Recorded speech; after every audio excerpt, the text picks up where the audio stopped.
Voilà, prenez donc place s'il vous plaît. Merci, nous allons ouvrir cette deuxième temps d'échange aujourd'hui sur les états généraux de la bioéthique 2018. Nous allons parler de médecine prédictive et de tests génétiques cet après-midi avec nos experts et un peu comme pour celles et ceux qui étaient là ce matin, vous allez avoir un temps d'échange également conséquent pour faire part de vos expériences, vos remarques, vos souhaits à l'occasion de différentes questions posées. Avant cela, on va faire comme ce matin, puisque cette journée est placée sous la présidence de Jean-Michel Bols, professeur de réanimation à l'Université de Bretagne occidentale. Un peu comme ce matin, Monsieur Bols, peut-être redonner pour celles et ceux qui viendraient nous rejoindre cet après-midi la teneur même de ces états généraux de la bioéthique 2018.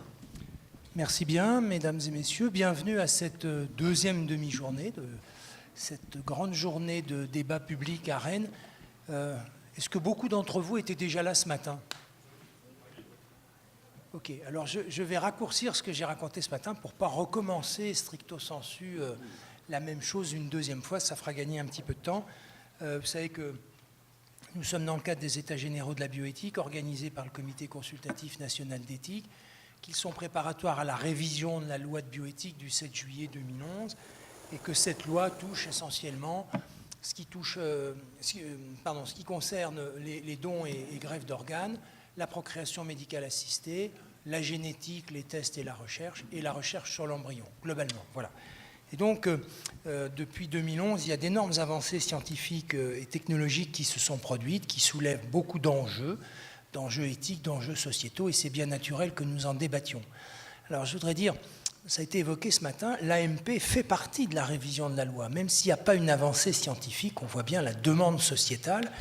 Or, la demande sociétale, elle se traite par la loi d'une façon ou d'une autre. Ce qui ne figure pas dans la loi de bioéthique et qui est un véritable enjeu éthique, ça a été cité ce matin, c'est tout ce qui est technologique, et en particulier l'intelligence artificielle, les big data et les robots. Et donc, c'est dans le champ de la loi. Alors, les enjeux sociétaux, eh bien, on les devine sans peine. C'est de déterminer la société dans laquelle on veut vivre aujourd'hui et celle qu'on veut léguer demain à nos enfants et nos petits-enfants. On est tous d'accord pour dire qu'on veut vivre dans une société, dans un monde où l'humanité, la dignité de la personne humaine soit respectée, soit pas l'objet de toutes les manipulations, soit pas l'objet de toute la marchandisation qui a été évoquée ce matin. Mais on voit bien aussi qu'il y a des positions extrêmement différentes, divergentes, ancrées sur des idéologies différentes. Et c'est pour ça que le législateur, le gouvernement, interroge la société au travers du Comité consultatif national d'éthique et des espaces de réflexion éthique régionaux pour avoir l'avis des citoyens que nous sommes tous. Je rappelle que c'est bien le gouvernement qui proposera la loi, que c'est bien le Parlement qui la votera et que c'est donc bien lui en dernier ressort qui aura le dernier mot. Et que tout ce que nous allons pouvoir dire, et je m'inclus dans vous, nous nous incluons tous dans vous, tout ce que nous pouvons dire qui va remonter au CCNE et que le CCNE fera remonter, le gouvernement en fera ce qu'il voudra après. Et bien entendu, il prendra surtout en compte, je pense aussi, un certain nombre d'engagements qui ont été pris pendant la campagne présidentielle par exemple, l'actuel président de la République. Alors, qu'est-ce que c'est que les REP? Vous ne le connaissez pas forcément. C'est un espace de réflexion éthique régionale. Il y en a 13 en France métropolitaine actuellement. Ces espaces sont des structures officielles qui ont été instaurées par la loi de bioéthique d'août 2004, qui ont plusieurs missions, dont celle que nous remplissons aujourd'hui, qui est à la fois l'information du public et la remontée de l'avis du public. Alors cet EREB est constitué par en gros une centaine d'établissements hospitaliers, publics ou privés, d'établissements médico-sociaux, publics ou privés, les universités de Bretagne, les 2 universités de Rennes, l'université de Bretagne occidentale, et je crois que c'est tout. Voilà. Alors, nous avons retenu 2 grands thèmes. L'assistance médicale à la procréation qui a été traitée ce matin, et puis ce que nous allons aborder cet après-midi, la médecine prédictive, les tests génétiques. Alors sachez que les REB organisent sur tout le territoire de la Bretagne 18 manifestations. Il y en a 4 dans les Côtes-d'Armor, il doit y en avoir 8 dans le Finistère, 4 en Ille-et-Vilaine et 2 dans le Morbihan. dans des grandes villes, Rennes par exemple, Brest, Vannes, Saint-Brieuc, Quimper, et puis des petites villes comme Lesneven ou Loudéac, ou Guégan dans le Morbihan. Et ça, c'est de façon à donner au maximum la parole aux personnes, aux citoyens, et votre présence atteste que c'est important et que vous répondez à cet appel. Puis nous organisons aussi des débats lycéens dans une dizaine de lycées à l'intérieur de la Bretagne, et puis 2 débats étudiants à Brest et à Rennes. Nous avons veillé à ce que chacun se sente libre de venir, et pour ce faire, vous avez remarqué qu'il n'y a pas d'inscription préalable, l'entrée est libre, la sortie aussi au demeurant. Tout va bien. De façon à ce que voilà, il n'y ait aucune limitation. La seule limitation, c'est le nombre de sièges dans cette salle. Alors, nous sommes là pour, évidemment, vous apporter des informations utiles. J'en profite pour remercier les conférenciers qui ont préparé cette journée, mais surtout pour que vous donniez votre avis. Et le problème, c'est comment est-ce que nous allons le recueillir. Alors, de 3 façons. La première, il y a un certain nombre d'observateurs dans la salle qui sont membres du Conseil d'orientation de l'espace éthique ou du comité de suivi que nous avons créé à cet effet. Deuxièmement, par les questionnaires qui vous ont été donnés à l'entrée et qu'on vous demandera de remplir à la fin du débat, de façon à profiter de ce que vous aurez entendu tant dans les conférences que dans le débat. Et Jean-Michel, on va le donner après. Le questionnaire, vous l'aurez à la pause. Il n'est pas encore distribué. Voilà. Et puis, troisième moyen, sur notre site web, sur notre adresse courriel ereb@chu-brest.fr, vous pouvez nous adresser vos contributions. Puis vous pouvez également adresser des contributions, Karine va en parler, sur le site des États généraux de la bioéthique. Alors, ce qu'on cherche à faire, qu'est-ce que c'est et qu'est-ce que ça n'est pas? Nous ne cherchons pas à faire un sondage, nous ne cherchons pas à faire une étude sociologique scientifique. Nous n'avons pas les moyens, nous n'avons pas les compétences, ça n'est pas la commande du CCNE et ce n'est pas notre objectif de reproduire ce que d'autres ont fait et probablement pourraient faire mieux que nous. En revanche, nous allons utiliser la synthèse de ce qui aura été dit ici et noté, de ce qui aura été écrit et que j'espère nous arriverons à analyser. Nous ferons la synthèse des synthèses, elle sera validée par le Conseil d'orientation et le comité de suivi, et c'est ce qui remontera au CCNE qui, lui, ensuite, en fera ce qu'il a à en faire. Je voudrais dire qu'il y aura des déçus et des satisfaits, parce que ce qui va être dans le projet de loi n'est probablement, peut-être pas, ce qui pourrait se dire ici, ou en tout cas sortir de façon majoritaire. Alors, je voudrais dire que la qualité de ce débat, ça repose sur vous et sur nous. Le débat sera ce que nous en ferons.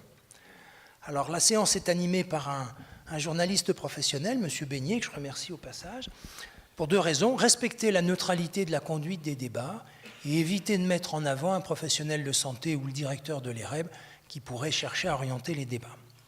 Puis ça lui donne la latitude de pouvoir intervenir s'il le souhaite.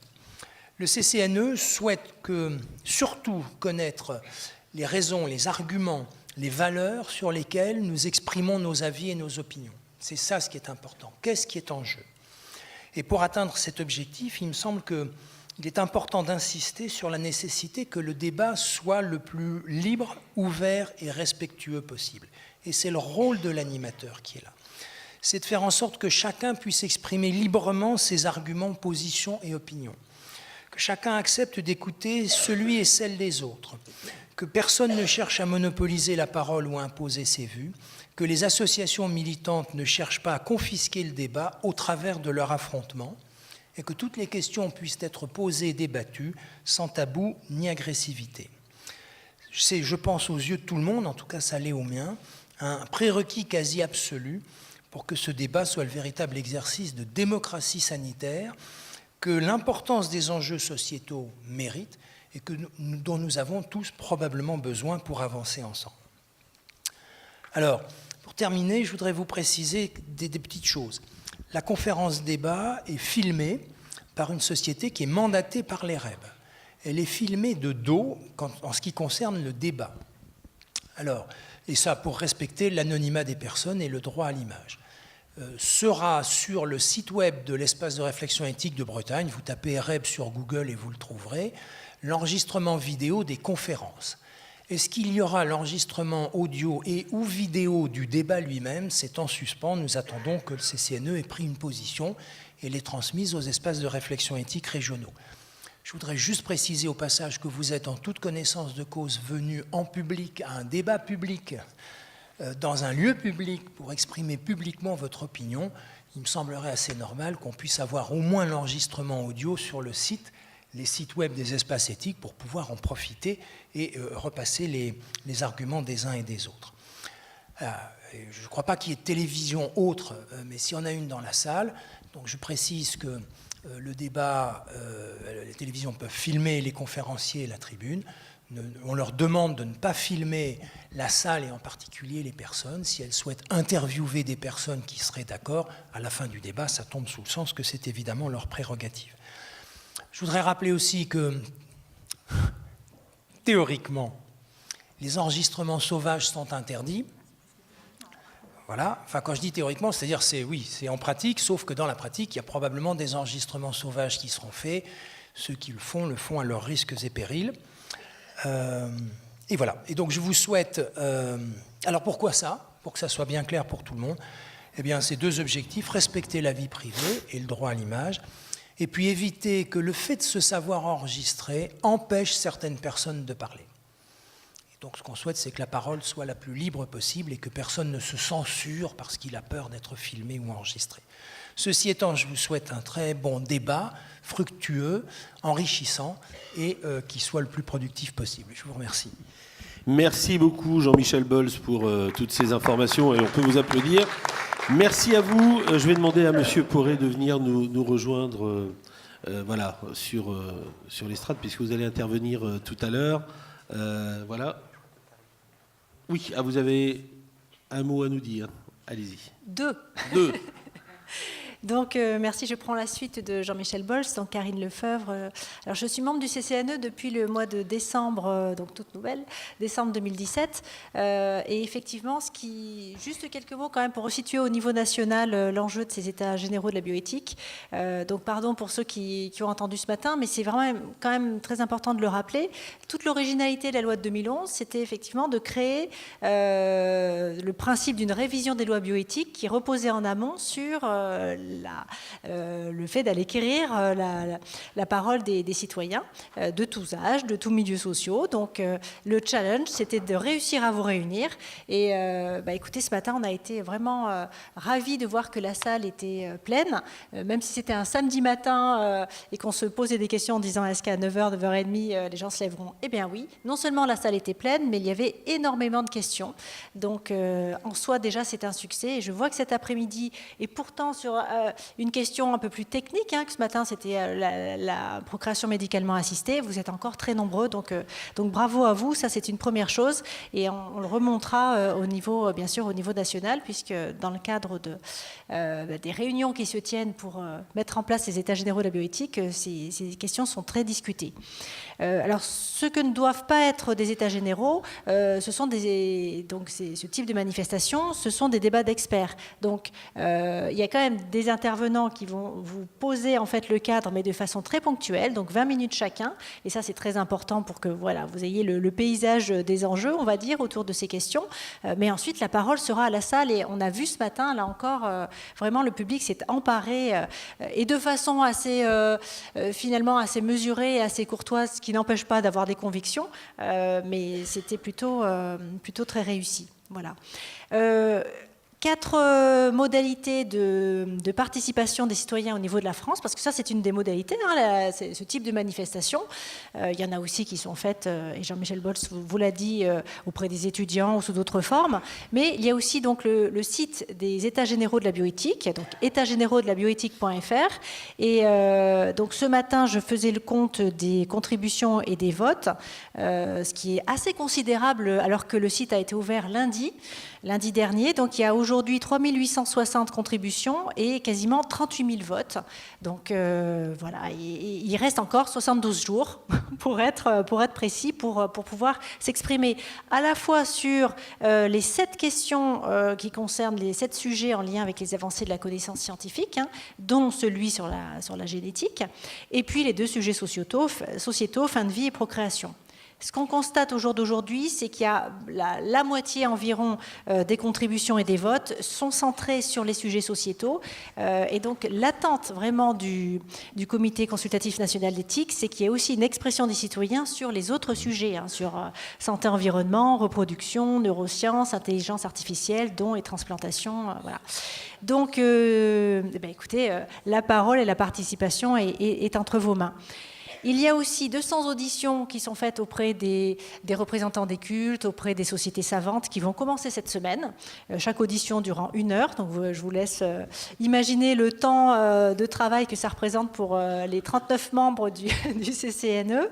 Et puis il y a aussi, ça c'est très intéressant, c'est ce qui avait déjà été fait, et Brigitte Feuillet ce matin en faisait état, avait déjà été créé lors la précédente révision. C'est un comité citoyen qui a été constitué de 22 membres, donc 11 hommes, 11 femmes, représentatifs de la société française, en tout cas le plus représentatif possible, au niveau des milieux socioculturels, au niveau des âges, et qui reçoit une formation, donc 4 week-ends.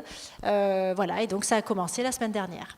Voilà pour vous dire un petit peu, pour resituer cette manifestation-là parmi l'ensemble du paysage des États généraux de la bioéthique. Voilà, merci.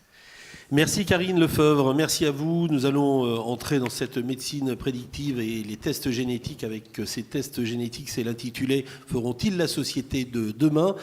Pour lancer, et avant d'entrer avec nos 3 experts dans un instant, on va démarrer vraiment avec vous, Laurent Pasquier. Vous êtes praticien hospitalier en génétique au CHU de Rennes et membre du conseil d'orientation de l'EREB. Avec vous, peut-être les mots de lancement pour bien appréhender les 3 échanges qui vont suivre. Oui, merci beaucoup. Merci à tous d'être là. Quelques éléments donc, pour planter le décor, effectivement, et peut-être enfoncer quelques portes ouvertes, mais qu'il est important d'avoir à l'esprit pour bien comprendre l'importance de cet après-midi. D'abord, la génétique médicale se développe de façon exponentielle et se retrouve maintenant quasiment dans toutes les disciplines médicales, que ce soit la cancérologie, la cardiologie, l'ophtalmologie et plein d'autres disciplines, et n'est absolument plus confinée aux maladies rares, par exemple, ou à quelques spécialistes. Et donc, pour vous donner ne serait-ce qu'un exemple concret de ce qui s'est passé à Rennes, le développement de la génétique au CHU de Rennes. Quand je suis arrivé à commencer à exercer en 2002 avec Sylvie Audan, on était 2 médecins, et maintenant nous sommes 6 médecins, donc vous voyez 15 ans plus tard, avec en plus des nouveaux métiers, les conseillers en génétique, des infirmières et des tas de personnes qui œuvrent autour de la génétique médicale, et les généticiens ne sont donc pas les seuls du tout à prescrire. Il y a plein d'autres spécialistes qui prescrivent de la génétique. Alors ceci c'est lié finalement à la fois aux possibilités gigantesques de lecture de ce qu'on appelle l'ADN, de notre patrimoine génétique, et puis c'est lié bien sûr au développement des connaissances médicales qui reconnaissent donc dans plus en plus de maladies finalement un facteur génétique qui est plus ou moins important. Alors ça ouvre des perspectives clairement en termes de compréhension des mécanismes sous-jacents. Ça ouvre des perspectives aussi en termes de possibilités de soins et des possibilités de traitement. Donc ça, c'est tout à fait majeur, évidemment. Mais ça ouvre aussi d'autres questions, comme par exemple la précocité du dépistage, puisque les caractéristiques génétiques, par définition, sont bien présentes dès notre conception, tout à chacun. Et donc finalement, on peut savoir on peut reconnaître un certain nombre de particularités ou d'anomalies dès la conception. Donc évidemment, ça laisse imaginer plein de questions. Une autre spécificité de la génétique, c'est cette question de l'hérédité. Vous savez que, par définition, les personnes d'une même famille biologique, en tout cas, partagent un patrimoine génétique commun, et ça fait poser la question d'une certaine forme de solidarité ou non au sein de cette famille, en fonction de ce patrimoine génétique commun. Alors, les évolutions de la génétique ont été bien reconnues par le gouvernement, qui a lancé il y a 2 ans le plan France Médecine Génomique, et qui, par exemple, l'une des actions phares, c'est de mettre en place des plateformes de séquençage, c'est-à-dire de lecture de l'ADN de façon très très importante, parce que la technique est là et parce que le coût devient accessible. Alors justement, si ce coût devient accessible et fait plus obstacle à sa réalisation, est-ce qu'il faut faire cette analyse génétique? Est-ce qu'elle est utile? Est-ce qu'elle est souhaitable? Est-ce qu'elle est indispensable? Ou est-elle évidemment dangereuse ou à risque? Alors nous avons demandé donc à nos 3 experts, donc bien sûr on va reprendre le même schéma que ce matin, scientifique, juridique, philosophique, de donner quelques éclaircissements sur ce qui est en jeu dans le développement de cette médecine génomique. Et puis on avait du coup probablement quelques questions qui vont sans doute apparaître au moment du débat, mais qui seront sans doute à balayer.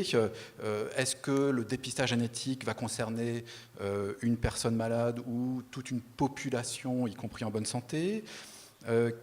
Que signifient, par exemple, ces découvertes génétiques qu'on appelle fortuites, puisqu'on fait un examen génétique de l'ensemble du patrimoine génétique, on peut trouver des anomalies au-delà de la raison initiale du test. On pourra dire quelques mots. Au niveau juridique, quelle est cette obligation de diffusion d'une information à caractère génétique dans la famille ? Et puis, cette génétique, est-ce qu'on la conçoit chez une personne née ? Est-ce qu'on la conçoit pendant la grossesse ? Est-ce qu'on la conçoit avant même la conception de l'enfant ?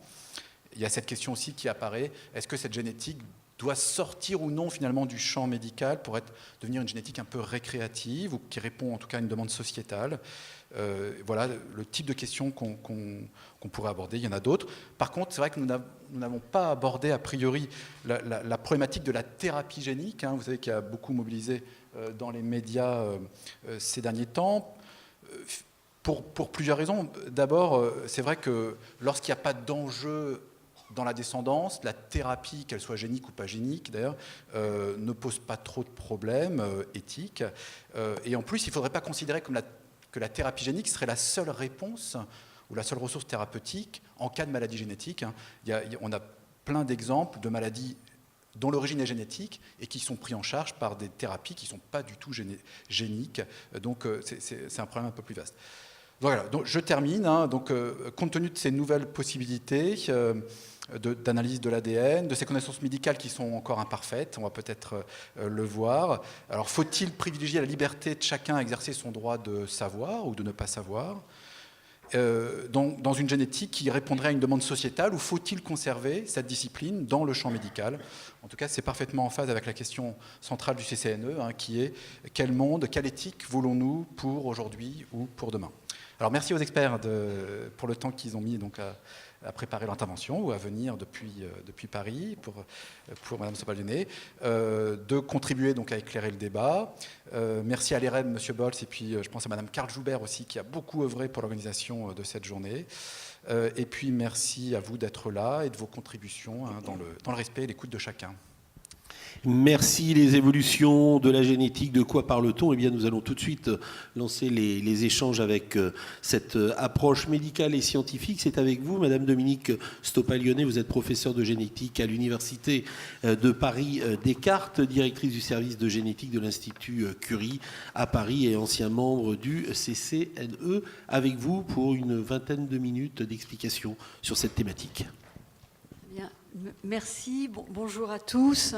Donc dans ce, comment dire, c'est en fait une introduction que je vais faire donc à cette demi-journée, mais Laurent Pasquier a déjà très, très bien introduit les choses. Mais voilà, je vous dis un peu le plan de mon propos. C'est peut-être de redire quelques mots de base, petit cours de génétique en express, mais vraiment très, très, très simple. C'est vous dire quelles sont les applications actuelles des tests génétiques, et c'est vous dire aussi qu'est-ce que c'est que ce séquençage très haut débit qui a été évoqué et qui change quand même les choses et qui finalement par rapport aux questions de génétique et je dirais à ce qui a été mis en place dès 1994 dans le cadre justement des lois de bioéthique, qu'est-ce qui change et qui doit conduire aujourd'hui à une réflexion avant même les travaux préparatoires et à la loi et la loi. Et donc je voudrais dire un peu, vous dire l'avant du séquençage très haut débit et puis aujourd'hui l'actuel séquençage très haut débit qui se met en place. Et puis je ferai une petite liste très simple de questions éthiques et j'ajouterai ou déontologiques. Il n'y a peut-être pas que l'éthique, aussi il y a tout ce que se doit à la société, aux patients, les médecins, les biologistes, les généticiens qui se risquent à cette médecine que j'appelle à haut risque. D'abord, donc, quelques mots sur les maladies génétiques. En fait, on le sait tous, je dirais, combien de fois on entend oh ben moi, dans ma famille, du côté de ma mère, c'est plutôt le cœur. Ah ben, du côté de mon père, moi, c'est les cancers. Donc la notion de terrain fondée sur l'hérédité, la génétique, et je dirais ancrée dans notre société. Et on commence à l'explorer, cette notion de terrain. Peut-être juste un mot pour ne plus en parler. On est en train d'identifier des facteurs de susceptibilité à des maladies communes comme l'hypertension artérielle, le diabète, certains cancers. Et comment est-ce qu'on a fait ces études? Eh bien, on a fait des études d'association. On a sollicité un très grand nombre de personnes présentant, par exemple, une hypertension artérielle. On les a comparées à un groupe témoin. Et puis, on a pu repérer, on a regardé un très grand nombre de marqueurs génétiques. On a regardé quelle était la distribution de la fréquence des marqueurs génétiques chez les cas et chez les témoins. Et là encore, la technologie nous pousse, nous donne des outils formidables pour commencer justement à répondre à cette question de terrain. On est capable de mettre sur une puce de 1 cm² des milliers de marqueurs différents distribués sur notre génome. Et ça nous donne aujourd'hui, finalement, des informations qui sont quand même pas très intéressantes sur le plan médical. Ça permet de savoir que le risque de diabète est un petit peu augmenté de 1,1 par rapport à la population générale. Et ça ne doit pas conduire, aujourd'hui, ça ne conduit pas à une modification de la prise en charge. Il n'empêche que c'est ce type de test que l'on trouve sur Internet, où le consommateur est directement sollicité. On parle de DTC, Direct to Consumer, et c'est moi ce que j'appellerais un peu aujourd'hui le marché de la réassurance. Mais aujourd'hui, la génétique médicale, je dirais, dans notre pays, traite plutôt des maladies dont le déterminisme génétique est fort. On parlera de maladies mendéliennes, qui suivent les lois de Mendel, ou encore de maladies monogéniques. Et donc, on sait notamment quand la transmission a lieu de l'un des deux parents à un enfant, et si le risque associé de la maladie est élevé, ça conduit à des formes familiales évidentes de maladies. Ou alors, ce sont des maladies qui ont un mode de transmission qu'on appelle récessif. Aucun des parents n'est porteur, aucun des parents n'est atteint, mais en moyenne, un enfant sur 4 sera atteint d'une maladie donnée. Et l'exemple le plus important, parce qu'une des maladies génétiques la plus fréquente dans notre pays, c'est la mucoviscidose, qui a cette transmission récessive. Et j'en dis un mot là parce qu'on va le revoir dans le reste du propos. Et au cours de ces 30 dernières années, eh bien, on a commencé à comprendre justement les déterminismes génétiques de ces maladies mendéliennes, en mettant à contribution des familles réunissant plusieurs cas, et puis en utilisant d'abord des marqueurs génétiques, là encore, mais ce pas les mêmes que ceux que j'ai cités précédemment, parce qu'on avait une carte génétique sur l'ensemble des chromosomes, et puis après on a eu cette capacité formidable à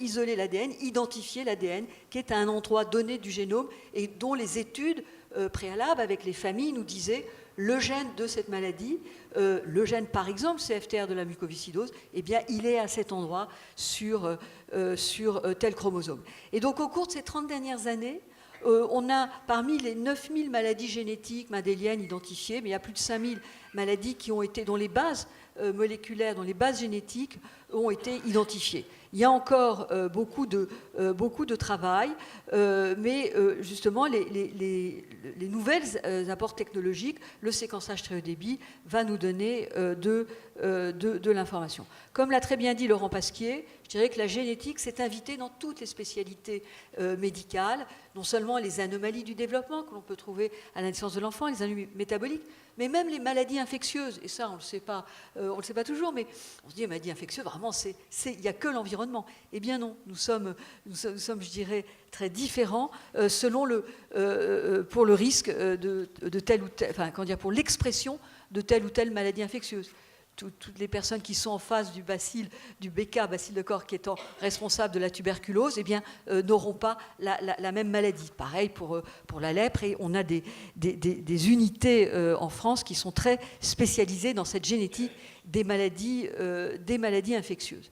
Donc, quelles sont aujourd'hui les grandes applications, les grands tests génétiques utilisés en génétique médicale, dans nos services de génétique qui sont, et je rappelle ce point, qui sont à la fois, qui ont une dimension clinique, il y a de la consultation et il y a le laboratoire. Et c'est une spécificité française que d'avoir cette intégration de la clinique et de la génétique moléculaire. Il ne faudrait pas que ça change, on va voir combien c'est important. Les applications des tests génétiques, il y a les diagnostics devant un tableau clinique, je les cite d'abord, la médecine prédictive avec plusieurs volets dont je vous dirai un mot, et puis on peut parler aussi du diagnostic de porteur pour une maladie donnée, notamment pour une maladie récessive. C'est typiquement le test que l'on peut faire chez des parents donc, qui ont un enfant atteint de mucoviscidose.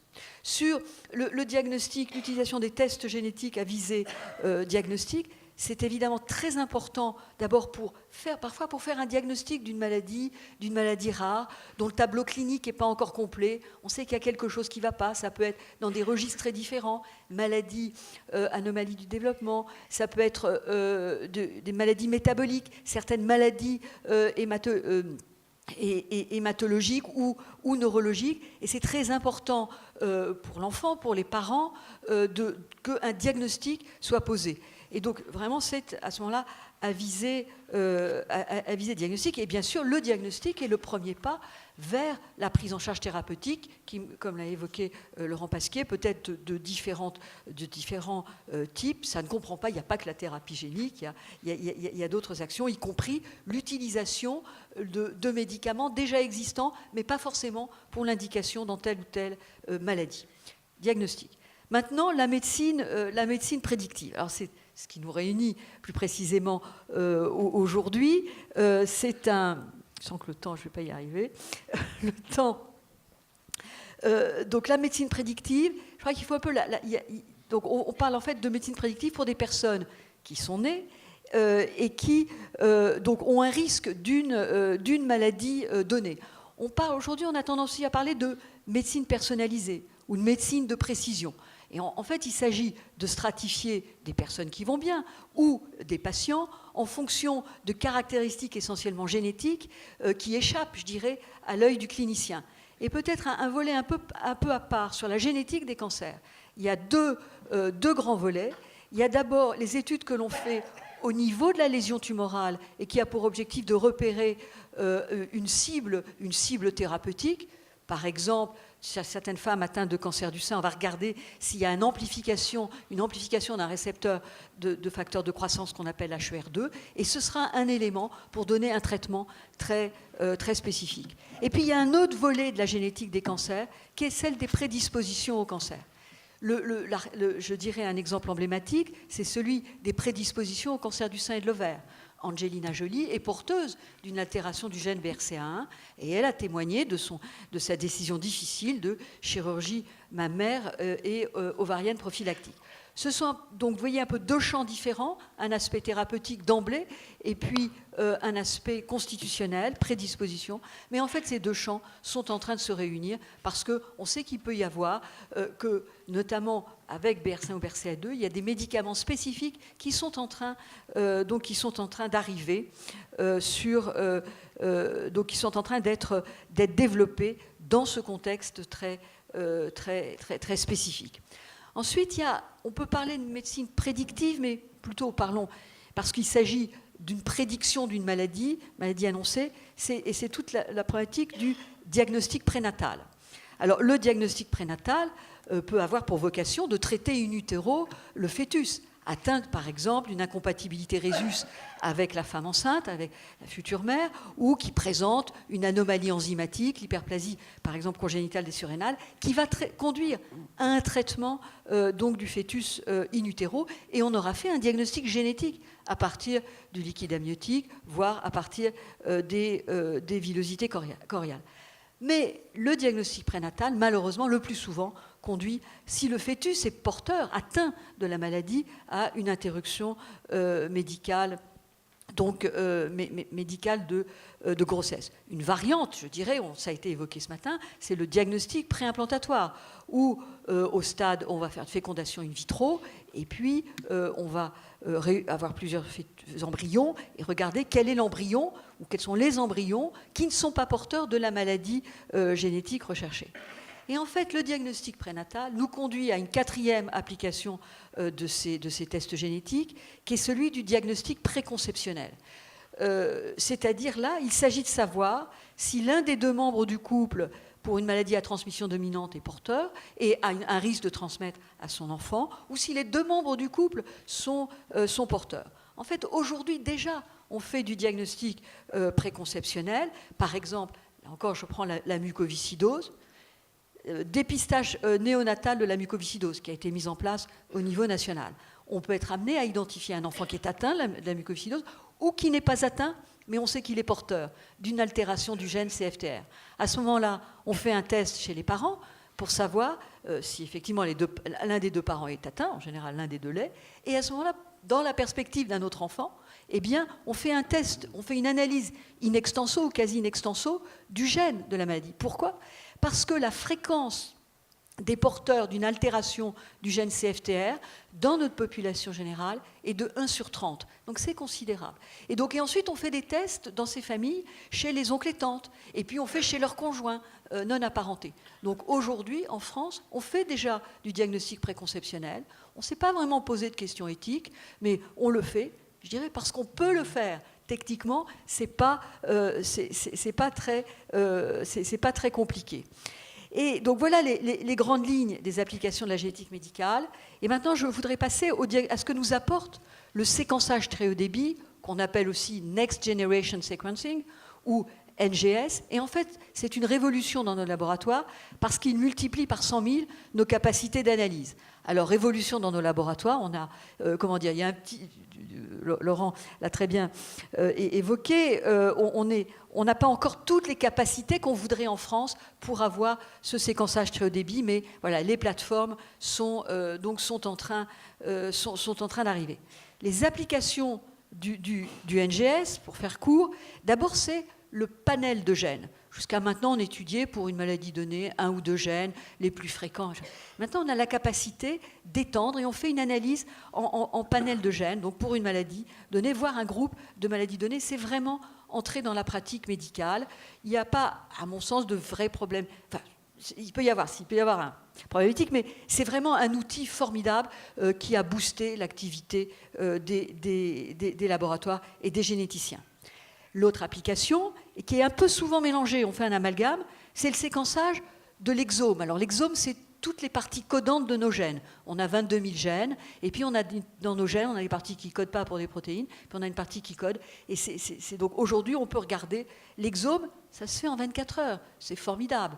Mais ça donne aussi un certain vertige. Ou alors même, on séquence le génome entier. Notre exome, c'est à peu près 1,6% de nos 3 milliards de paires de bases. Le génome entier, vous voyez, c'est 3 milliards de paires de bases. Et aujourd'hui, plutôt l'exome est en train d'entrer dans la pratique médicale. Devant un enfant, on ne sait pas ce qu'il a, un nouveau-né qui est en réanimation néonatale, il a une maladie métabolique. Aujourd'hui, ça devient presque plus rapide de faire un exome que de faire des études en biochimique, bien sûr, tout ça est après quand même validé en biochimie, mais l'exome est en train d'arriver vraiment dans la pratique diagnostique.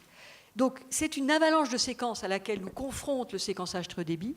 Et ce que je voudrais vous dire, c'est qu'il y a un pas, un gap, un trou entre les données de séquence, qui sont très faciles à obtenir, et l'interprétation clinique de ces données, c'est-à-dire les informations.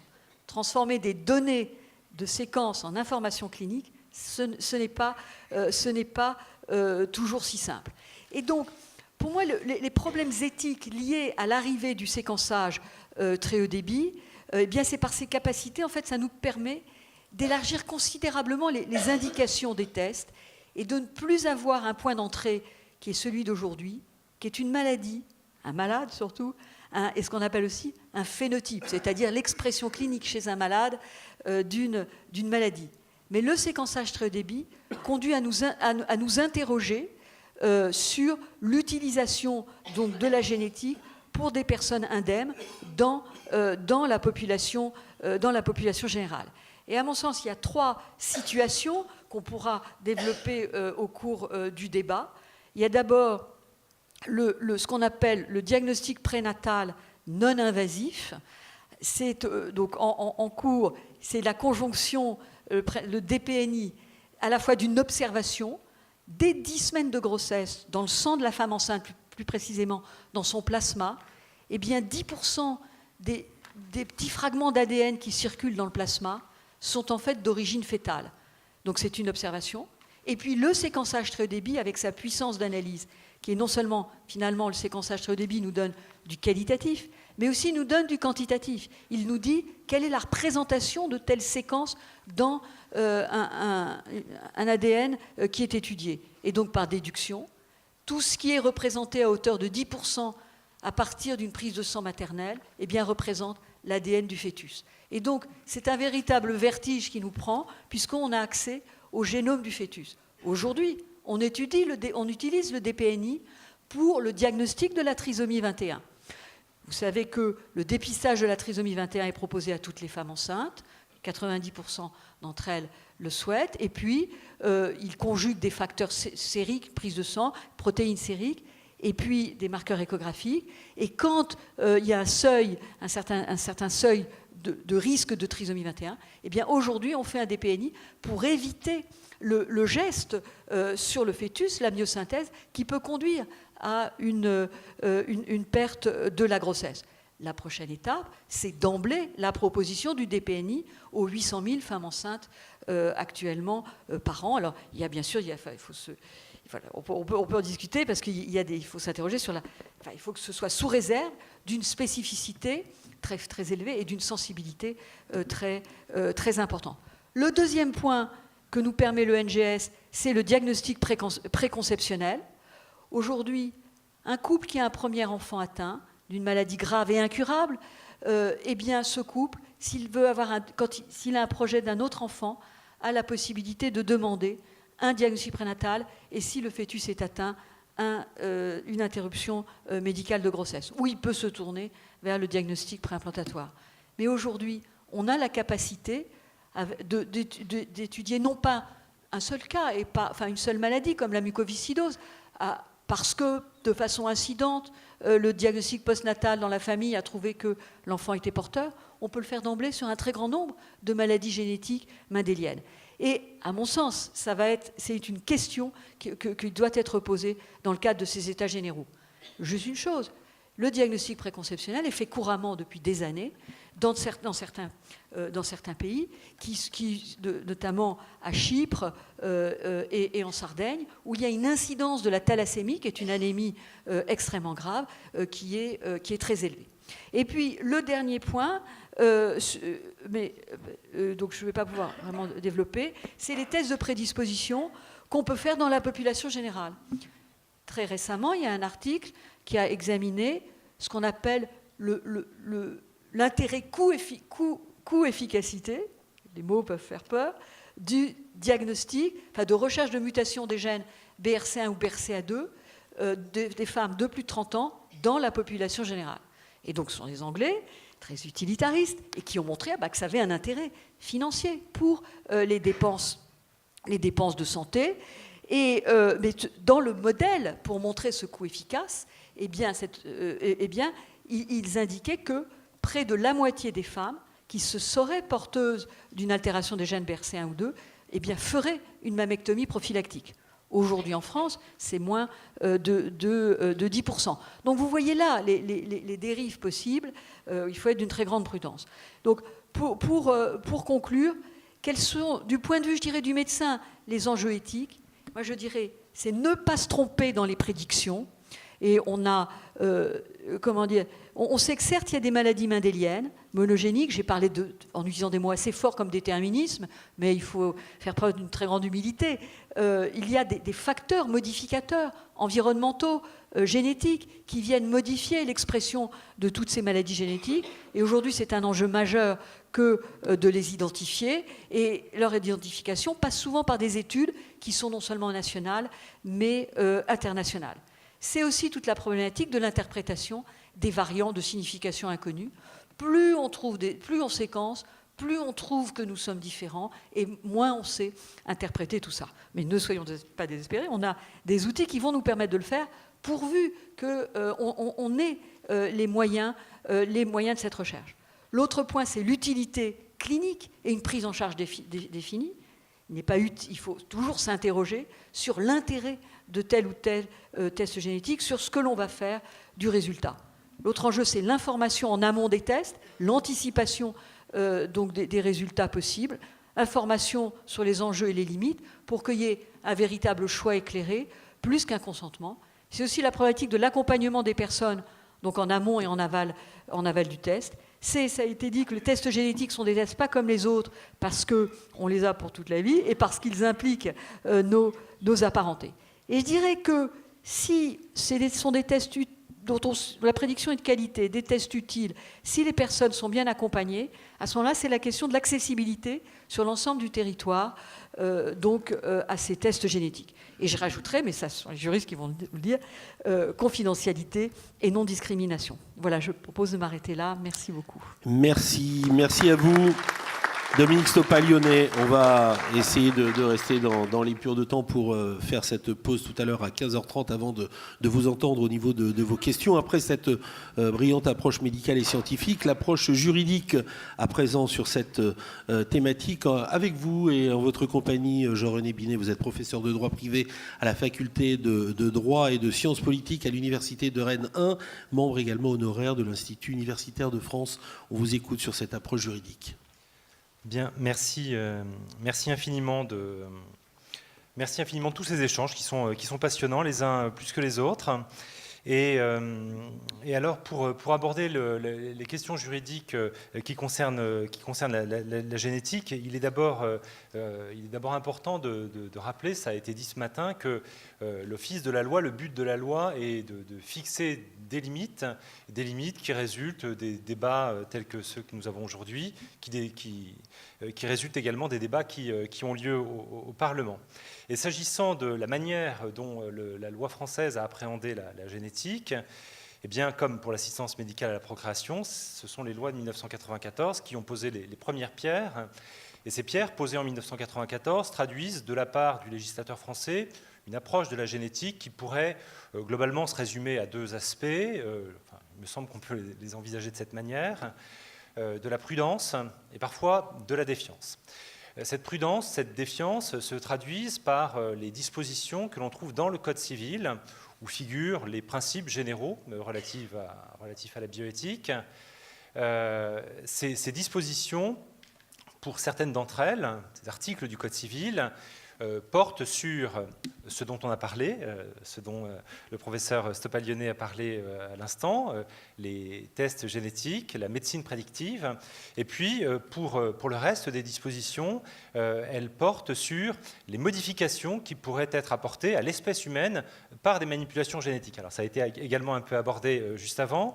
Et si l'on compare les dispositions, eh bien, c'est là que l'on peut vérifier la prudence et la défiance. Alors la prudence, c'est au regard des tests génétiques qui ne peuvent être envisagés que dans des conditions très restrictives, alors même que s'agissant des modifications intentionnelles du génome, ce qu'affirme le Code civil, c'est l'interdiction. Nul ne peut porter atteinte à l'intégrité de l'espèce humaine et c'est vraiment sous l'angle génétique que cette disposition doit être comprise. Alors, de cette question, on ne parlera pas pour se limiter aux tests génétiques, ceux qui traduisent une prudence du législateur. Et cette prudence, eh bien, on peut l'envisager, ou plutôt ces règles traduisant cette prudence, on peut les envisager selon que l'on a affaire à des tests génétiques ou des examens génétiques qui se déroulent selon un cadre ordinaire ou de droit commun. Et donc ces règles générales, on les verra d'abord. Et puis nous verrons ensuite les règles qui s'appliquent à des tests génétiques particuliers en raison du moment où ils interviennent. Et il s'agit des tests ou des examens diagnostiques qui sont réalisés avant la naissance. Alors d'abord, les règles générales, ensuite les règles spécifiques aux tests réalisés avant la naissance. S'agissant des règles générales, je vous l'ai indiqué, il y a une prudence qui s'exprime dans le Code civil. Cette prudence traduit, je crois, l'esprit général de la loi en la matière. Alors, on peut s'en convaincre en lisant l'article 1610 du Code civil. Alors, je vais éviter l'énumération des articles parce que ça ne passionne que très rarement les foules. Mais si on prend la lecture de l'article 16-10 du Code civil, eh bien, on y lit que l'examen des caractéristiques génétiques ne peut être entrepris qu'à des fins médicales ou de recherche scientifique. Si l'on envisageait d'autres dispositions que l'on trouve dans le Code civil qui concernent l'identification génétique, utilisée en matière judiciaire et dont on ne parlera pas, on trouverait le même type de formulation. Que nous apprend cette formulation ? Eh bien, que pour le législateur français, la possibilité de réaliser des examens des caractéristiques génétiques est une possibilité exceptionnelle. Le principe serait qu'il n'y a pas un accès libre, sans contrainte, aux informations génétiques. Pourquoi ? Eh bien, tout simplement parce que, avec ces informations génétiques, pourraient être accomplis des procédés qui, pour certains d'entre eux, portera atteinte à certaines des valeurs essentielles de notre système juridique, notamment le principe d'égalité. Et là encore, le Code civil l'affirme de la manière la plus claire qui soit, en indiquant à l'article 16-13, mais c'est le dernier, après j'arrête, que nul ne peut faire l'objet de discrimination en raison de ses caractéristiques génétiques.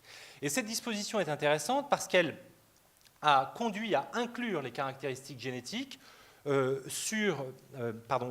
un certain nombre d'éléments de l'identité sur le fondement desquels il n'est pas possible d'effectuer des choix, notamment en matière d'accès à l'emploi ou d'accès à l'assurance. Et s'agissant de ces deux questions, eh bien, le législateur l'a spécifiquement prévu, tant dans le Code du travail que dans le Code des assurances. Nul ne peut être écarté d'une promotion ou d'une procédure d'embauche en raison de ses caractéristiques génétiques. L'assureur, quant à lui, ne peut soumettre son client ou celui qui souhaiterait souscrire une police à un test génétique, ni même l'interroger sur l'éventualité qu'il ait déjà fait ce type de test génétique, ou lui demander, si des informations lui sont déjà connues, de bien vouloir les transmettre. Et ici, dans cette affirmation très nette du risque de discrimination, eh bien, l'on voit la justification de la grande prudence du législateur. Alors, ceci étant dit, le législateur est prudent, mais il autorise malgré tout des utilisations de l'information génétique résultant de ces examens dont on a parlé. Comment obtenir ces informations génétiques ? Qu'en faire ? Eh bien, le législateur, la loi, prévoit des règles qui concernent les conditions de mise en œuvre ou de recueil de l'information génétique, et puis des règles qui portent sur la transmission de l'information. Et en matière d'information génétique, ça a été déjà dit, on a affaire à des hypothèses tout à fait spécifiques. S'agissant des conditions de mise en œuvre, eh bien, on en trouve deux, pour l'essentiel, deux principales. L'une qui porte sur les finalités de l'examen envisagé, et l'autre qui porte, et là c'est vraiment quelque chose de très commun, qui porte sur le consentement du patient, de la personne qui va se soumettre à l'examen dont il est question. S'agissant, pour commencer, des finalités, le législateur, vous l'avez entendu tout à l'heure, prévoit que ces mesures ne peuvent être envisagées qu'à des fins médicales ou de recherche scientifique. S'agissant des fins médicales, elles sont précisément décrites. Il s'agit soit de poser, de confirmer ou d'infirmer le diagnostic d'une maladie à caractère génétique chez une personne, soit de rechercher les caractéristiques d'un ou plusieurs gènes susceptibles d'être à l'origine du développement d'une maladie chez une personne ou les membres de sa famille potentiellement concernés, soit enfin d'adapter la prise en charge médicale d'une personne selon ses caractéristiques génétiques. Alors, même s'il y a ici une pluralité de possibilités, on voit que la vision du législateur est malgré tout restrictive. Il n'est pas écrit que dès lors qu'on le souhaite, on peut réaliser des examens génétiques. Il faut évidemment que cela s'inscrive dans les finalités prévues par le législateur. Lorsqu'un tel examen est envisagé, le consentement de la personne qui va s'y soumettre est nécessaire, mais là, on revient sur une règle qui est une règle très très générale de droit médical. Je ne sais pas s'il est tout à fait important de beaucoup s'appesantir dessus, si ce n'est pour dire que la loi consacre en la matière, pour les patients, le droit de ne pas savoir, le droit de ne pas vouloir savoir s'il peut y avoir chez eux des facteurs de susceptibilité à l'apparition d'un certain nombre de maladies. Alors c'est très important parce que ça manifeste ici la liberté que la loi confère à l'individu. Il existe des règles par ailleurs spécifiques si le patient est un mineur, mais disons qu'ici, il s'agit de choses tout à fait générales. Ce qui l'est moins, c'est ce qui concerne la transmission de l'information génétique, car s'agissant de cette transmission, deux cas de figure peuvent se produire, et ça a été tout à fait expliqué auparavant. Et ces deux cas de figure résultent de la particularité de l'information génétique. Premier cas de figure, l'information est pertinente pour la personne qui s'est soumise à l'examen, le patient, la personne malade ou celle dont on pense qu'elle l'est. Et le deuxième cas de figure, c'est que l'information puisse également être pertinente pour les membres de sa famille. Et là, évidemment, c'est le caractère tout à fait particulier de l'information génétique qui a conduit le législateur à prévoir des règles spécifiques. Alors, s'agissant de la transmission individuelle de l'information génétique, c'est rappelé à plusieurs reprises dans la loi, le législateur consacre à tout moment le droit pour l'individu de ne pas savoir. C'est-à-dire que même s'il a consenti à la réalisation des tests au début, il peut finalement décider qu'il ne veut pas savoir, et ça, ce droit-là lui est systématiquement reconnu. S'il veut savoir, lorsque l'information lui est transmise, et le docteur Pasquier l'a indiqué dans son propos liminaire, cette information doit associer un conseiller en génétique qui est là justement pour accompagner la transmission de cette information dont, alors évidemment je ne veux pas sortir de mon couloir, mais dont on peut imaginer les répercussions qu'elle pourrait avoir chez un individu qui ne se sait pas porteur éventuellement d'une affection particulière. J'en viens à la transmission familiale de l'information génétique. L'hypothèse de départ, c'est celle où, lorsque le généticien a connaissance des résultats de l'examen, il se trouve en présence de certaines informations qu'il pourrait être pertinent de transmettre à d'autres membres de la famille, parce que, comme l'a expliqué le professeur Stoppalione, si l'individu, s'agissant par exemple de la mucoviscidose, est porteur, d'autres membres de sa famille le sont aussi, et alors pour eux cela peut avoir des incidences.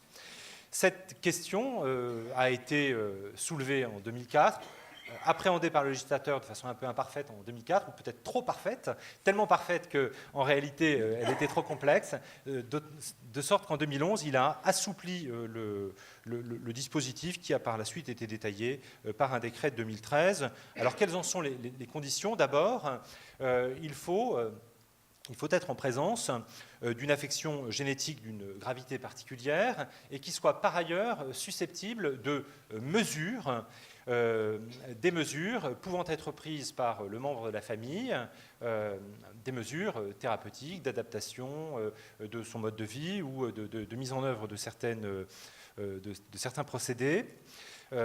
Et si l'on est en présence de ces deux conditions, si ces deux conditions sont réunies, le médecin doit indiquer à son patient, avant la réalisation du test d'abord, qu'il est susceptible de trouver ce type d'information, et que s'il trouvait ce type d'information, il conviendrait alors que ces informations soient portées à la connaissance des membres de la famille. Les membres de la famille dont il s'agit sont des membres de la famille qui doivent être déterminés au moment des premières consultations grâce à un arbre généalogique sur lequel les membres de la famille seront indiqués en fonction de la proximité de leur lien de parenté. Alors, le lien de parenté, c'est C'est une question qui est tout à fait familière pour les juristes, mais les généticiens l'envisagent d'une manière un peu différente. Et là, c'est la manière de l'envisager des généticiens qui compte. C'est celle qui est retenue par la loi, qui distingue alors les apparentés du premier degré, que sont les pères et mères et les enfants majeurs et les frères et sœurs, et les autres apparentés, ceux du second degré, qui sont, pour les juristes, les ascendants ordinaires, les grands-parents, ou les collatéraux ordinaires. Mais enfin, ici, ce sont les questions génétiques qui comptent. Il doit également être indiqué au médecin si l'individu avait pu faire un don de gamètes antérieurement, parce qu'évidemment, s'il a fait un don de gamètes, et je reviens à ce qui a été dit ce matin, un enfant peut être né de ce don de gamètes qui alors pourrait lui aussi être porteur de la maladie, de l'affection ou du facteur de prédisposition dont il est question. De quelle manière l'information sera ensuite transmise? Eh bien, elle peut l'être de deux manières, soit par le patient lui-même, et on suppose que ce serait le cas le plus simple. Le patient se voit alors remettre des documents qui facilitent la transmission de l'information, la bonne compréhension de l'information. Il est possible aussi que le patient ne souhaite pas transmettre l'information, et alors le médecin va pouvoir y procéder. Il y procède simplement en transmettant par lettre recommandée avec accusé de réception à l'individu dont il s'agit, les membres de la famille qui ont été identifiés, qu'il serait pertinent qu'elle se présente à une consultation de génétique. Voilà. Ainsi donc, l'information sera transmise et la personne, si elle a la possibilité d'agir sur son destin, le fera de cette manière-là. Voilà pour les règles générales. Un peu rapidement brossé, mais probablement trop longuement d'ailleurs. J'en viens aux règles qui sont spécifiques aux tests qui sont réalisés avant la naissance. Les règles sont spécifiques parce que les conséquences le seront également. Et ces examens qui peuvent être réalisés avant la naissance, le législateur en distingue deux catégories. Les examens qui s'inscrivent dans le cadre de ce qu'on appelle le diagnostic prénatal, et puis celles qui s'inscrivent dans le cadre de ce que le législateur nomme, après les généticiens, les médecins, comme le diagnostic préimplantatoire.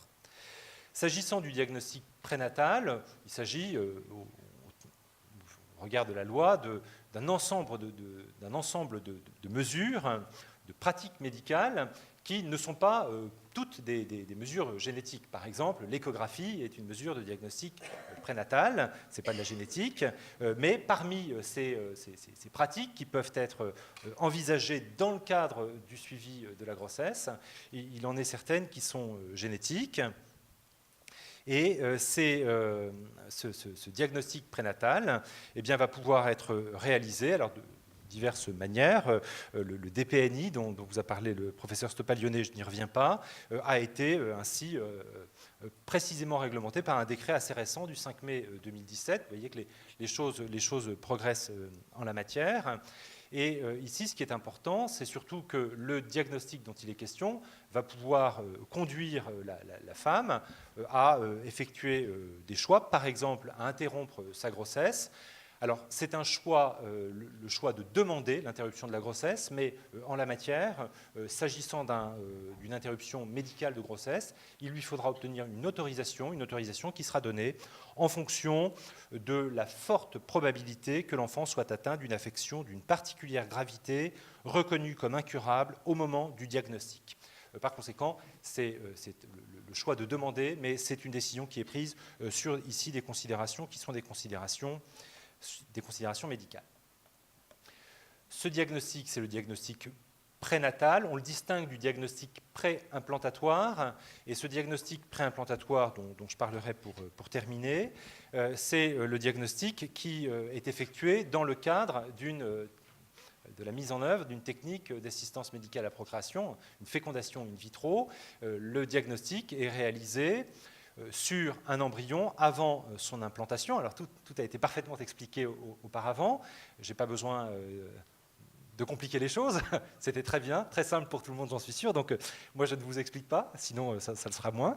Mais simplement, Lorsque ce diagnostic est réalisé, eh bien, il est conçu a priori comme une modalité du recours à la fécondation in vitro, car ici, on se trouve dans la deuxième possibilité d'avoir accès à l'assistance médicale à la procréation.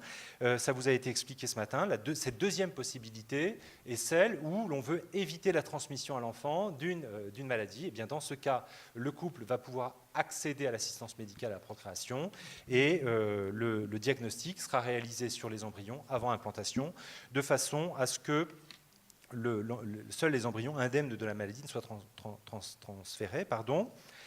Ici, les choses ne sont pas très libérales. La loi prévoit que le recours au DPI n'est possible que si le couple, du fait de sa situation familiale, a une forte probabilité de donner naissance à un enfant atteint d'une maladie génétique d'une particulière gravité, reconnue comme incurable au moment du diagnostic. On voit, ce sont les mêmes conditions que pour le diagnostic prénatal. Ici, ce qui est important, c'est que seule la maladie en question est recherchée et ce n'est pas un séquençage complet, un screening général de l'embryon qui est fait. Alors cette modalité du diagnostic préimplantatoire se conjugue avec une autre modalité dont il a été question ce matin déjà, qu'on appelle parfois le bébé médicament ou l'enfant du double espoir ou le bébé du double espoir ou l'enfant médicament. Enfin, les appellations sont nombreuses. Il s'agit d'une hypothèse où, c'est prévu par la loi, le couple a donné naissance à un enfant atteint d'une maladie qui peut être à pronostic vital dans les premières années de la naissance, et ce couple ne souhaiterait pas avoir un autre enfant malade. Ça, c'est la première chose. C'est le recours au DPI qui va lui permettre d'y avoir, de trouver ici une solution. Mais en plus, il est possible que l'enfant déjà né puisse être soigné grâce à un prélèvement qui pourrait être fait d'éléments prélevés sur l'enfant à naître. Et alors, je crois qu'il ne s'agit que des cellules souches hématopoïétiques prélevées dans le sang de cordon ou le placenta au moment de la naissance. Et il s'agit principalement ici de soigner des maladies du sang, la thalassémie, la bêta-thalassémie, les anémies, etc., tel que cela a été expliqué. C'est pourquoi on appelle l'enfant bébé du double espoir. Les parents veulent un deuxième enfant, mais en plus cet enfant pourrait soigner le premier. On dit aussi bébé médicament pour traduire le fait que cet enfant va permettre de soigner, en tout cas souhaitons-le, l'enfant déjà né et atteint de la grave maladie dont il est porteur. Un contrôle est opéré sur la mise en œuvre de cette technique et je crois savoir qu'elle n'est pas très souvent mise en œuvre d'ailleurs. Merci beaucoup. Merci là encore pour ces explications vraiment très nourries. On va envisager le troisième volet avec vous. Jérôme Porret, vous êtes professeur à l'UFR de philosophie à l'Université de Rennes 1 et bien évidemment avec vous, c'est cette approche philosophique que nous sommes impatients d'entendre. Merci. Ça marche ? Non, ça ne marche pas. Si, ça va. Si, ça marche. Ouais. Je ne m'entends pas. Merci de cette présentation, merci de m'accueillir parmi vous. Bon, je vais forcément croiser des questions qui viennent d'être abordées, notamment celle du droit de savoir. Alors, je ne parlerai que des tests génétiques qui, cela a été dit, mieux que je ne pourrais le dire, permettent de déterminer, nous l'avons compris, avant l'apparition des premiers symptômes, la présence ou l'absence dans l'organisme de facteurs responsables de certaines maladies ou de certaines malformations. Une nouvelle médecine appelée prédictive a ainsi vu le jour et eh bien on lui associe justement volontiers à cette médecine un droit qui l'incite, dirais-je, à étendre indéfiniment son empire, le droit de savoir. Or un tel droit, M. Binet l'a dit, et au fond je développerai cette question que vous avez croisée, un tel droit en réalité ne va pas de soi, si peu que je me demanderais s'il ne faut pas lui opposer le droit d'ignorer, et si celui-ci, alors c'est là que commencera l'approche proprement philosophique, si celui-ci ne traduit pas parfois une forme paradoxale de sagesse. Alors c'est le cas, me semble-t-il, dans certaines situations que j'appellerais des situations limites, parce qu'elles correspondent à la fois au maximum d'efficacité du test et au maximum de difficulté des personnes. Alors il est important cependant d'éviter les positions dogmatiques, et je distinguerai donc d'abord à cette fin entre trois situations correspondant, comme on le verra, à une difficulté croissante. Je m'arrêterai ensuite, deuxième temps, sur la troisième situation, entendue précisément comme une situation limite, et j'envisagerai sa difficulté au point de vue du patient. Enfin, eh bien, je compliquerai encore, s'il se peut, les choses en reliant le point de vue du patient à celui de sa descendance.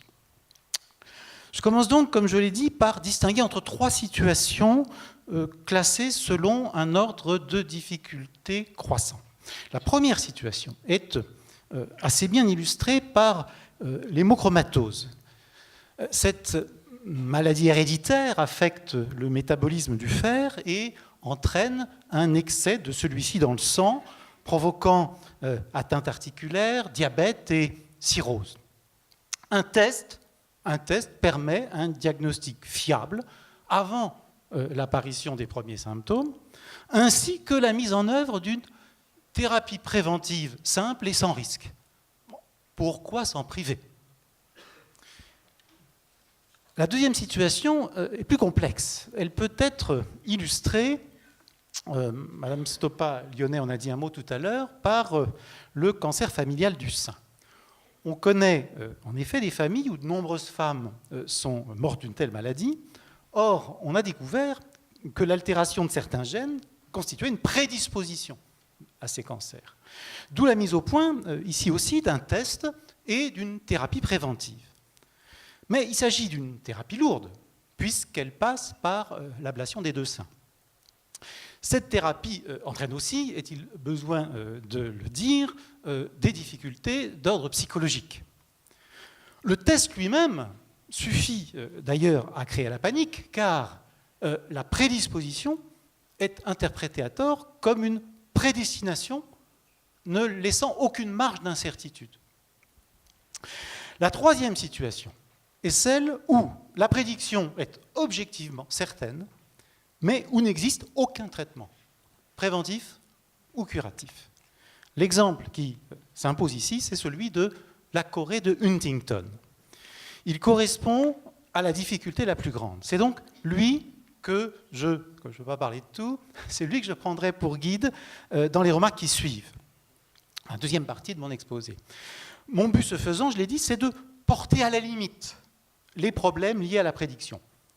La situation limite servant de révélateur et permettant de bien voir ces problèmes, en nous laissant d'ailleurs libres d'évaluer par contraste alors les situations où la prédiction ne pose aucun problème et celles où elle s'approche seulement de cette limite, comme dans les deux exemples que j'ai pris à l'instant. La chorée de Huntington. Donc, la chorée de Huntington, c'est une maladie neurodégénérative qui se déclare généralement après 40 ans.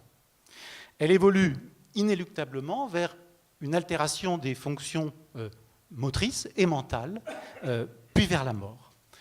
Dans les familles touchées par la maladie, la probabilité de contracter celle-ci est de 1 pour 2. Il n'existe à ce jour contre elle, je le répète, aucun traitement préventif ou curatif. Un test moléculaire permet cependant, depuis la découverte, je crois en 1993, de l'anomalie génétique responsable, de prédire son développement chez ceux qu'il est convenu d'appeler non malades, ils ne le sont pas, mais sujets à risque. C'est sur cette contradiction que je voudrais m'arrêter. Elle oppose en effet un savoir mu par un désir de certitude et de maîtrise, et une existence que ce même savoir plonge parfois dans une situation sans issue. Bon, chacun, objectera-t-on, désire savoir. Mais si des tests permettent de prédire la maladie, aucun test ne prédit notre capacité d'en supporter l'idée. Significatif à cet égard est le fait que près de 70% des personnes concernées par le test y renoncent. Significatif aussi est pour les autres l'échec du suivi postérieur à la communication du résultat. La plupart disparaissent dans la nature, annulant tous les projets qu'ils avaient faits auparavant. Mais alors s'il s'agit de ceux qui apprennent, qu'ils sont porteurs de la maladie, il me semble qu'on doit se demander plus radicalement, sont-ils encore capables de projet? En posant cette question, je songe à la position très rigoureuse, pour ne pas dire rigoriste, du philosophe belge Gilbert Ottois. Selon lui, dans le cas où il existe pour dépister une maladie quelconque un test génétique fiable, c'est non seulement un droit, mais encore un devoir de savoir. Dans son rapport de 1998 sur le droit à la santé, le Conseil d'État était beaucoup plus nuancé. Il faudrait s'interroger, disait-il, je le cite, sur les conséquences possibles de ce nouveau droit à connaître certains déterminants majeurs de son destin. Car les conditions mêmes de l'existence, ainsi que les rapports de chacun à la liberté et au bonheur, pourraient en être affectés. Et, je cite toujours, s'il apparaissait que le droit de savoir provoque une déstabilisation psychologique insupportable, il faudrait réfléchir également à l'affirmation d'un droit de ne pas savoir, qui protégerait l'individu d'une information traumatisante. Fin de citation. Alors c'est cette hypothèse justement que je faisais mienne en demandant, à propos de ceux qui apprennent qu'ils sont porteurs de la maladie, sont-ils encore capables de projet? Pour répondre à cette question, cependant, j'en poserai une autre, qui ne doit pas nous donner le vertige. Qu'est-ce que le temps? C'est le temps, en effet, qui nous ouvre un avenir et nous rend capables de projet. Or, cet avenir est essentiellement incertain. La seule certitude qu'il nous laisse, c'est celle de notre mort. Encore cette certitude ne concerne-t-elle pas la mort elle-même? Par elle, nous savons que nous sommes mortels, mais nous ne savons pas où, quand, ni comment nous mourrons. C'est, si l'on peut dire, une certitude indéterminée. Cette indétermination préserve, au cœur de la certitude, une part d'incertitude. Il en va autrement dans la situation créée par le test. La prédiction fait d'une certitude concernant notre mortalité une certitude concernant la mort elle-même. L'avenir, alors, reçoit le sens du passé. L'existence n'est plus l'accomplissement d'un projet, mais l'exécution d'un programme. Alors on objectera qu'il n'est pas possible d'évaluer exactement, le degré de certitude au-delà duquel la vie cesse d'être possible. Les variations individuelles sont ici très grandes. Mais ces variations signifient seulement que le seuil n'est pas le même pour tous. Elles n'empêchent pas qu'il en existe un pour chacun. Il y a pour chacun, autrement dit, un savoir avec lequel il peut vivre et un savoir avec lequel il ne peut pas vivre et que l'on peut appeler pour cette raison un savoir en trop. La maladie d'un proche me l'a appris. Il avait voulu savoir s'il était atteint, comme il le soupçonnait, d'un cancer généralisé, mais il avait préféré ignorer combien de temps il lui restait à vivre. On objectera encore que le désir de savoir existait avant le moyen technique de le satisfaire, avant le fameux test moléculaire. Est-il certain cependant que ce dernier n'ait pas contribué à le créer? Et ne peut-on douter surtout qu'il réponde bien à la question posée? Quand le désarroi du médecin rencontre le désespoir du patient, on peut s'interroger sur sa justification. Celle-ci me paraît reposer sur un double malentendu, et j'en finirai ainsi avec cette deuxième partie de mon propos. Le premier malentendu, dirais-je, concerne la liberté. Agatha Zelzinski a dit bien plus ce matin. Je voudrais simplement dire qu'il vient de la confusion de la liberté et de la maîtrise.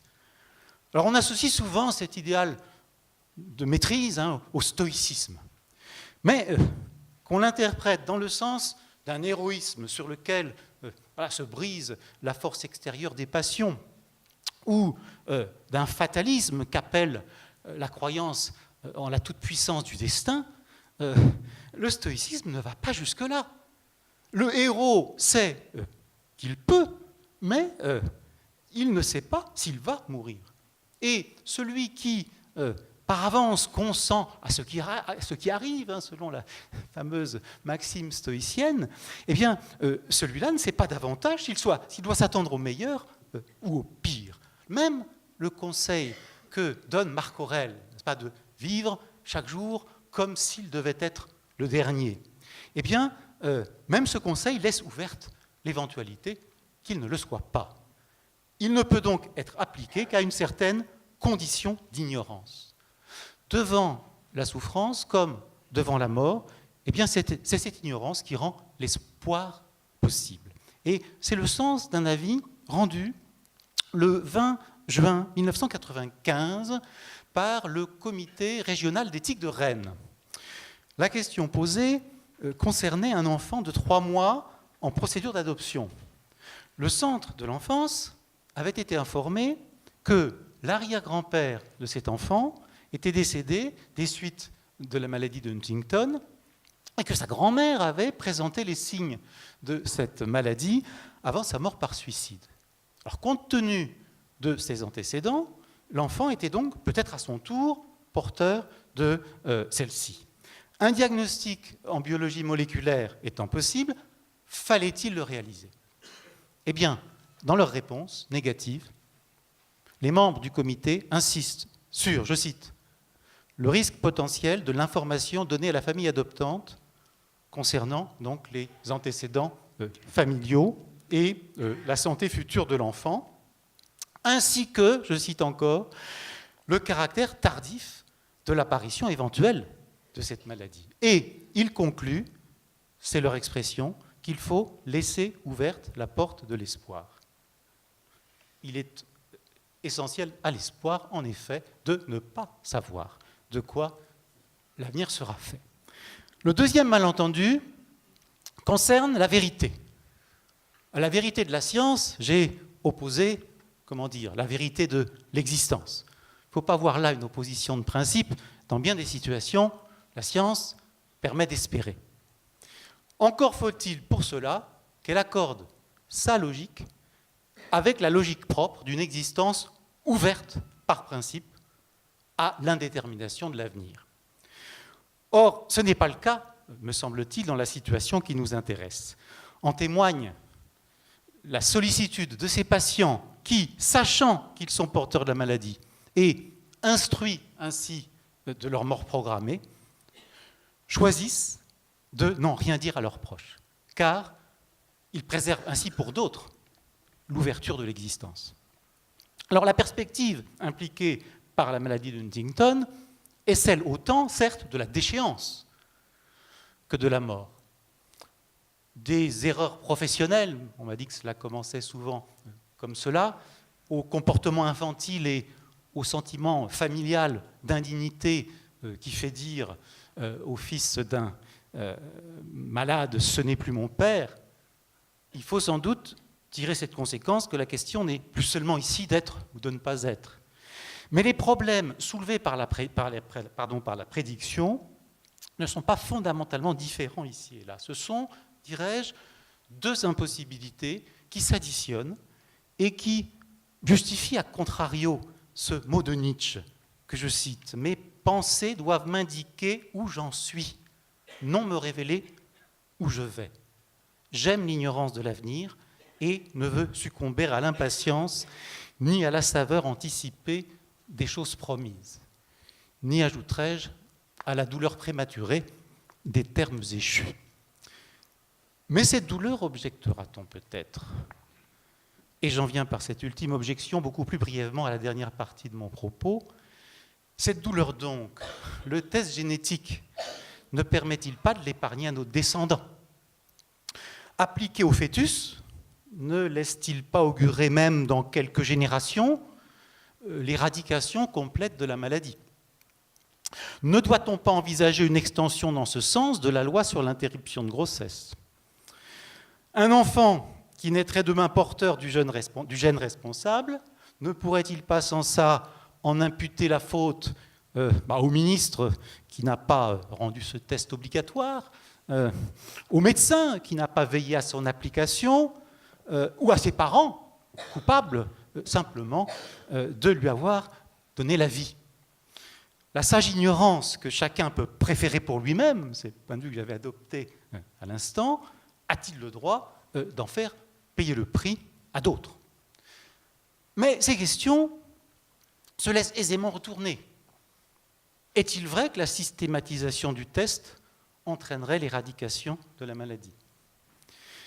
Doit-on priver de vie une personne dont on peut prédire qu'elle développera la maladie, sachant que, s'agissant de la chorée de Huntington, les premiers symptômes n'apparaissent généralement que vers la quarantaine, après autant d'années de vie normale. Je rappelle que 40 ans, c'est autant que l'espérance de vie des ouvriers en Angleterre au XIXe siècle, et plus que l'espérance de vie actuelle d'un habitant de Sierra Leone. Il ne s'agit pas seulement, d'ailleurs, de la chorée d'Huntington. Aux États-Unis, une mère a avorté parce qu'elle craignait que l'enfant qu'elle portait ne souffrît plus tard de la maladie d'Alzheimer. En Allemagne, des parents ont interrompu une grossesse lorsqu'ils ont su que leur enfant serait hémophile. Astreint, et si l'on s'en remet à l'extravagante définition de la santé de l'OMS, que je pourrais donner tout à l'heure si vous le souhaitez, il ne va plus naître grand monde.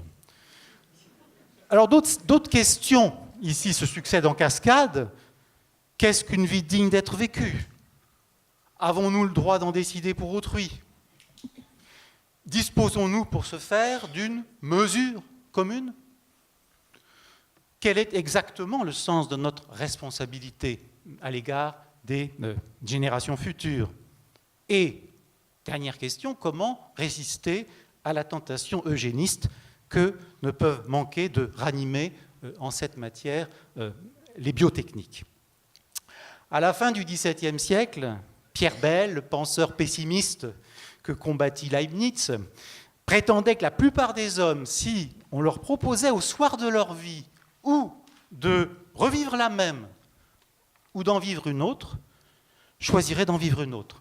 Et que plusieurs même préféreraient n'avoir jamais vécu et n'être jamais né. Mais chaque vie est singulière. Il n'existe donc pas de l'une à l'autre de commune mesure. Sa vie, d'ailleurs, est pour chacun ce qu'il en fait.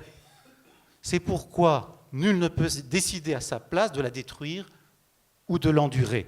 Aussi, les plus malheureux sont-ils parfois ceux qui ont, comme on dit, tout pour être heureux. Et les plus heureux, ou disons les plus amoureux de la vie, ceux dont nous aurions été enclins à penser qu'ils avaient au contraire tout pour être malheureux.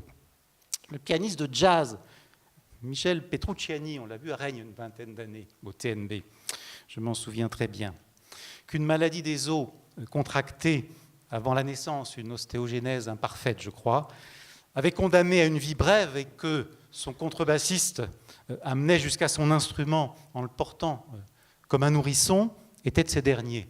Et père lui-même, il a déclaré un jour qu'empêcher la naissance de son enfant atteint de la même maladie eût été, je le cite, se tuer lui-même. Alors il y a sans doute des handicaps insupportables. Mais pour qui? De même qu'on démet le mal dans le développement actuel du débat sur l'euthanasie, les arguments moraux et puis ceux qui sont liés au coût psychique, social et financier de l'insistance thérapeutique, on ne sépare que difficilement, s'agissant des tests génétiques, leur utilité pour la prévention ou indirectement pour le traitement de certaines maladies et leur complicité avec l'idéal d'une société à la fois dure aux faibles et souriante comme une poupée Barbie. La dernière question, ce sera vraiment la dernière que l'on peut se poser à ce point, sort, comme il se doit, de la bouche d'un enfant. C'était, il y a bien des années, lâchement poussé par ses parents vers l'ami prof de philo, censé avoir réponse à tout. Cet enfant, il avait 7 ans à l'époque, me demanda en regardant ses chaussons, dit « Monsieur, pourquoi je suis moi ?» Ce qu'il voulait dire exactement par cette question, je ne le sais pas. Pourquoi suis-je moi et non un autre? Pourquoi ai-je ce caractère, cette personnalité, cette façon de penser? Pourquoi suis-je né un jour? Mais le temps d'avaler un double whisky, et j'ai balbutié, je crois, faute de mieux, ta vie sera la réponse. Aujourd'hui, quand j'y repense, je me convainc assez facilement qu'il n'y avait rien d'autre à dire. Mais voilà, pour le reste, la discussion est ouverte, et, car vous l'avez compris, moi je ne suis sûr de rien. Merci de votre attention.